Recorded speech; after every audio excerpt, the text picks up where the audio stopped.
వర్ధన పెట్టలేని అందరూ మరి నిశ్శబ్దంగా ఉండాలి. ఆగు ఆగు. అందరు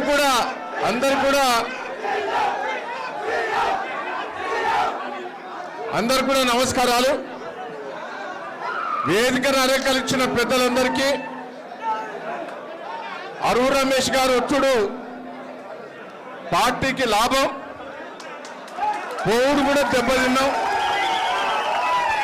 నేను అరువు రమేష్ గారిని కోరేది ఒకటే,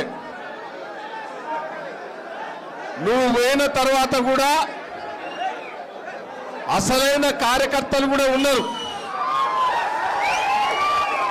నాయన.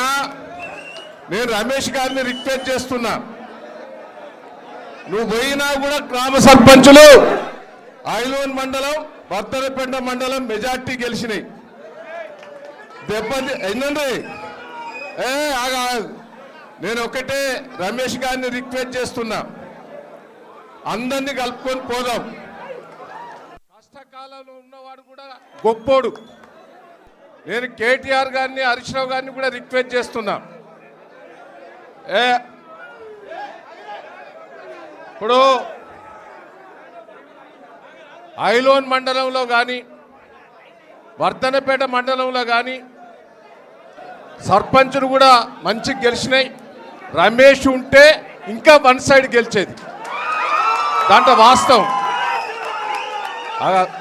శ్రీనివాస్, నేను మిమ్మల్ని అందరినీ, కేటీఆర్ గారిని, హరీష్ రావు గారిని రిక్వెస్ట్ చేస్తున్నా, కష్టకాలంలో ఉన్నవాడిని కాపాడుకుంటూ వీళ్ళను కూడా కాపాడుకునే ప్రయత్నం చేయాలనేది కూడా నా కోరిక.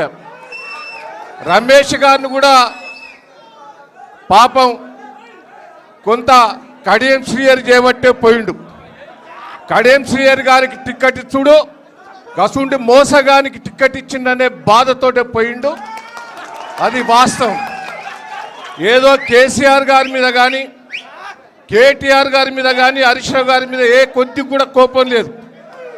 ఎప్పుడు కూడా వాళ్ళు నా దేవుళ్ళు అసుంటోళ్ళనే చెప్పడం జరుగుతుంది రమేష్ గారు. కానీ కడియం శ్రీహరి గారికి ఇచ్చిన కక్షతోటే ఆయన పార్టీ మారింది తప్ప వేరే ఉద్దేశం కాదని కూడా ఈ సందర్భంగా మీకు తెలియజేస్తున్నాను. నేను వర్ధనపేట నియోజకవర్గం లోపల ఇప్పుడు కష్టకాలం ఉన్న కార్యకర్తలు కూడా నర్వస్ కావద్దు. దయచేసి మన పార్టీని కాపాడుకున్నందుకు భవిష్యత్తులో మన ఆలోచన కేసీఆర్ గారు చేయటం జరిగింది. నేను ఒకటే మిమ్మల్ని అందరు, కొంతమంది వేరే తిరిగా మాట్లాడతారు, అది పార్టీ వ్యతిరేకం. ఎందుకంటే ఇవాళ మనకు మున్సిపాలిటీ ఎన్నికలు గెలవాలి, రాబోయే రోజుల్లో జిల్లా పరిషత్ ఎన్నికలు గెలవాలి, రేపు కార్పొరేషన్, వరంగల్ కార్పొరేషన్ కూడా గెలవాలి. అప్పుడు రమేష్ మనకు అవసరం.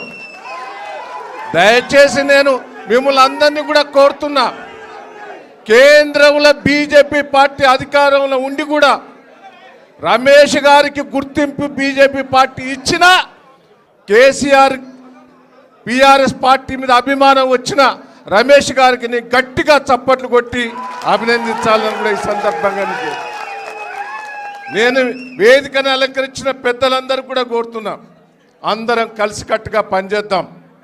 జిల్లాల 12 మున్సిపాలిటీ వస్తాయి, కార్పొరేషన్ కూడా వస్తాయి. రేపు 12 అసెంబ్లీ కూడా గెలిచే అవకాశాలు మనకే ఉన్నాయి. ఏ సర్వే రిపోర్ట్ వచ్చినా కేసీఆర్ గారిని పోగొట్టుకున్నామనే బాధ ఉన్నది. దాని మన కార్యకర్తలు సమిష్టిగా పనిచేస్తే 100 గెలుస్తుందని కూడా ఈ సందర్భంగా మీకు తెలియజేస్తూ, నేను ఇంకా పెద్దలు చాలామంది మాట్లాడే ఉన్నారు కాబట్టి నేను ఒకటే కోరుతున్నా రమేష్ గారిని, అందరినీ కలుపుకొని పోదాం. నీ ఎంబడి రానోళ్ళు ఉంటారు, నీ మీద కోపం ఉన్నోళ్ళు ఉంటారు, అందరినీ కలుపుకొని ఏర్పాటు చేయాలి.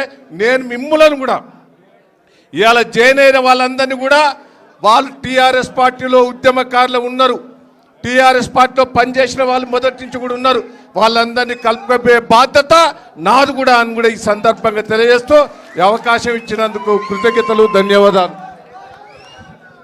జై తెలంగాణ. అలాగే ఈనాటి కార్యక్రమాన్ని ఉద్దేశించి గౌరవ పెద్దలు మరి ఎమ్మెల్సీ శ్రీనివాసరెడ్డి గారు పోచంపల్లి మాట్లాడాల్సిందిగా వారిని విజ్ఞప్తి చేస్తా ఉన్నాం. జై తెలంగాణ. కేసీఆర్ గారి నాయకత్వం. ఈరోజు